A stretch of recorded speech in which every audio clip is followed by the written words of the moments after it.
കർണാടക അങ്കോളയിൽ മണ്ണിടിച്ചിലിൽ കാണാതായവരിൽ മലയാളിയുമുണ്ടെന്നാണ് സൂചന. കോഴിക്കോട് സ്വദേശിയായ അർജുൻ സഞ്ചരിച്ച ലോറി മണ്ണിടിച്ചിലിൽ അകപ്പെട്ടിരുന്നുവെന്ന് സംശയം.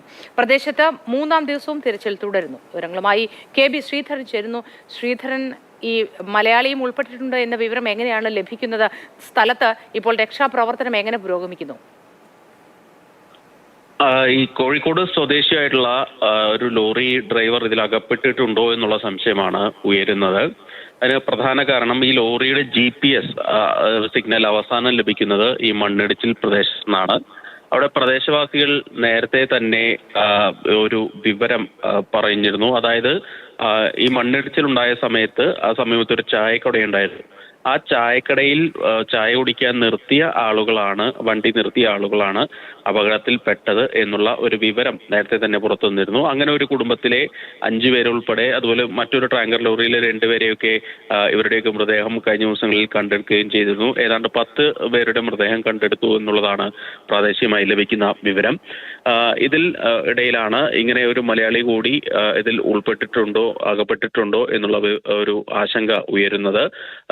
കോഴിക്കോട് സ്വദേശിയായിട്ടുള്ള ആളാണ് ഈ അപകടത്തിൽപ്പെട്ടത് എന്നാണ് ലഭിക്കുന്ന വിവരം. ഏതായാലും ഇയാളുടെ ബന്ധുക്കൾ MK രാഘവൻ MP-യെയും ഒക്കെ ബന്ധപ്പെട്ടിട്ടുണ്ട്.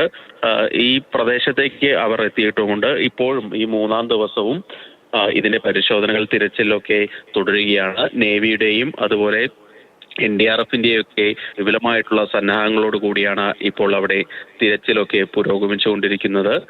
ഏതായാലും ഇങ്ങനെ ഈ സിഗ്നൽ അവിടെയാണ് ലാസ്റ്റിലേക്ക് തിരികെ വരാം. ഇപ്പോൾ കോഴിക്കോട് MP MK രാഘവൻ ചേരുന്നു നമ്മുടെ കൂടെ.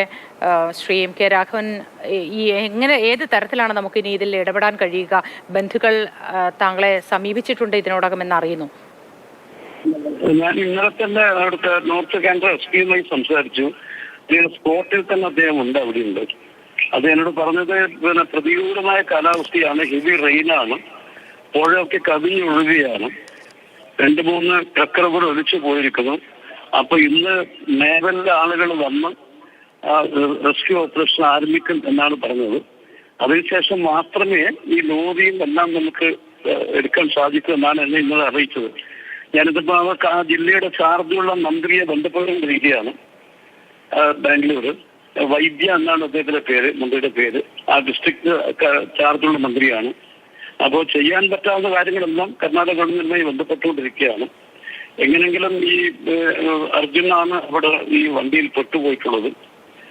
കാർവാറിൽ നിന്ന് കേരളത്തിലേക്ക് വരുന്ന ഒരു ലോറിയാണ്. അപ്പോൾ അതിന് ചെയ്യാൻ പറ്റാവുന്ന കാര്യങ്ങളൊക്കെ ചെയ്യാൻ പരമാവധി ശ്രമിച്ചു വരികയാണ്. ശരി, വളരെ നന്ദി. ഒപ്പം ചേർന്നാണ് ശ്രീ MK രാഘവൻ.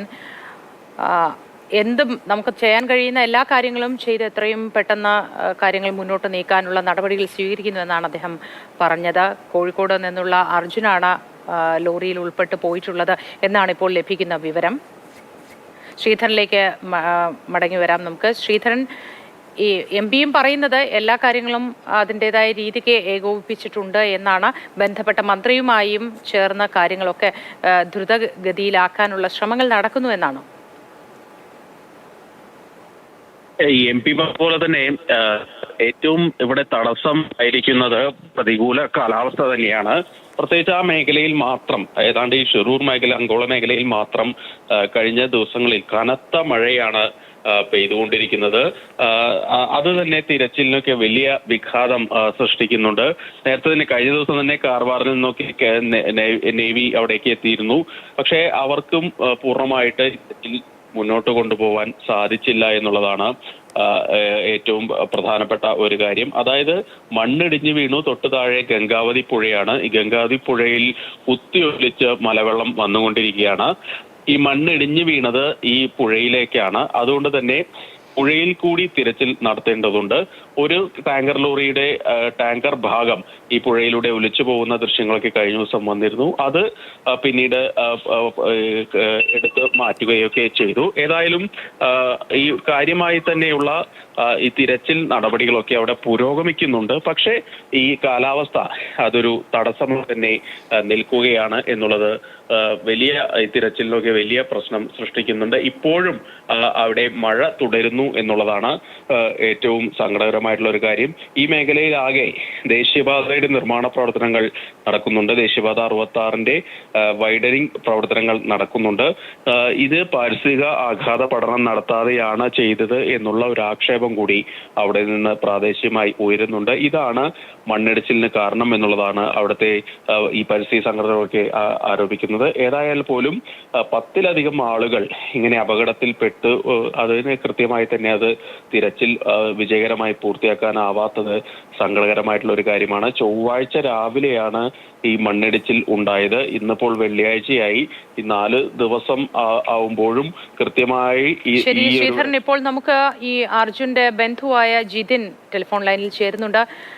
ജിതിൻ, ഈ അർജുനാണ് ഇതിനുള്ളിൽ പെട്ടുപോയിട്ടുള്ളത് എന്ന് എപ്പോഴാണ് അറിയാൻ കഴിഞ്ഞത്? അവസാനമായി ഫോണിലോ മറ്റോ ബന്ധപ്പെടാൻ സാധിച്ചത് എന്നാണ്? ഇത് അർജുനാണെന്ന് ബന്ധപ്പെടാൻ ഇവിടെയാണ് ഉള്ളതെന്ന് ഏറ്റവും കൂടുതൽ ഞങ്ങൾക്ക് അറിയാൻ പറ്റിയത്. ഇതിൽ ഇവൻ ഉപയോഗിക്കുന്ന വണ്ടി എന്ന് പറഞ്ഞാൽ ഭാരത് ബെൻസിന്റെ വണ്ടിയാണ്. ഏറ്റവും ടോപ്പ് ആൻഡ് മോഡൽ, എത്രയും സേഫ്റ്റി ഫീച്ചറുള്ള വണ്ടിയാണ്.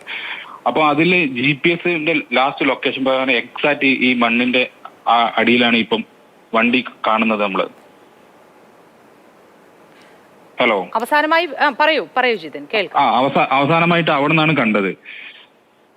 ഫോണിലോ മറ്റോ ബന്ധപ്പെടാൻ അതിനു മുൻപ് അവസാനമായി ഫോണിൽ ബന്ധപ്പെടുമ്പോൾ ഇത് എവിടെ എത്തി തുടങ്ങിയ കാര്യങ്ങളൊക്കെ സംസാരിച്ചിരുന്നോ ബന്ധുക്കളുമായി അർജുൻ? ഉണ്ടായിരുന്നു. കാരണം പിന്നെ ഇവന്റെ വാട്സപ്പിലെ ലാസ്റ്റ് സീൻ 3:10 ആ സമയത്തായിരുന്നു. ഇവന് 2 നമ്പർ ഉണ്ട്. അപ്പൊ ഒരു നമ്പർ നമ്മൾ ചെക്ക് ചെയ്തപ്പം ഇതിന്റെ 72 കിലോമീറ്റർ മുന്നേ ലൊക്കേഷൻ കാണിച്ചിട്ടുണ്ട്. അടുത്ത നമ്പർ വന്നത് പിന്നെ ലാസ്റ്റ് സീൻ കാണിച്ചത് ഈ സ്ഥലത്ത് നിന്നാണ് ഏകദേശം.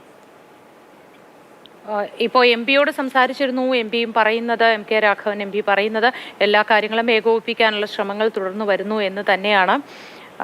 ഇവിടെ പിന്നെ എന്താന്ന് വെച്ചാൽ ഇവിടെ റോഡ് ക്ലിയർ ആക്കുക എന്നുള്ള ഉദ്ദേശത്തിൽ മാത്രമാണ് വർക്ക് നടക്കുന്നത്. നമ്മളെ ഒരുപാട് പറഞ്ഞു വണ്ടി ഇതിന്റെ അപ്പുറത്തുള്ള സ്പോട്ടിലാണ് കിടക്കുന്നത് പറഞ്ഞിട്ട് അവർ ഇതുവരെ മണ്ണ് നീക്കാനോ രക്ഷാപ്രവർത്തനം നടത്താനോ ഒന്നും തയ്യാറായിട്ടില്ല.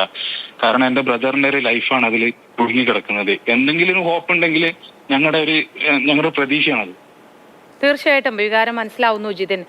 എങ്ങനെയെങ്കിലും എത്രയും പെട്ടെന്ന് ഒരു രക്ഷാപ്രവർത്തനം ഉണ്ടാവട്ടെ എന്ന് തന്നെയാണ് നമ്മളും ആഗ്രഹിക്കുന്നത്. അതിനുള്ള ശ്രമങ്ങളാണ് അധികൃതരുടെ ഭാഗത്തു നിന്നും ഉണ്ടാവുന്നത്. പക്ഷെ അപ്പോഴും പ്രതികൂല കാലാവസ്ഥയാണ് ഒരു കാരണം എന്ന് പറയുന്നുണ്ട്. എല്ലാ കഴിവിന്റെ പരമാവധി ശ്രമിച്ച് എത്രയും പെട്ടെന്ന് രക്ഷാപ്രവർത്തനം ദ്രുതഗതിയിലാക്കാനുള്ള ശ്രമങ്ങൾ തന്നെയാണ് നടക്കുന്നത്. ഒന്നും സംഭവിക്കാതിരിക്കട്ടെ എന്ന് തന്നെ നമുക്ക് പ്രതീക്ഷിക്കാം.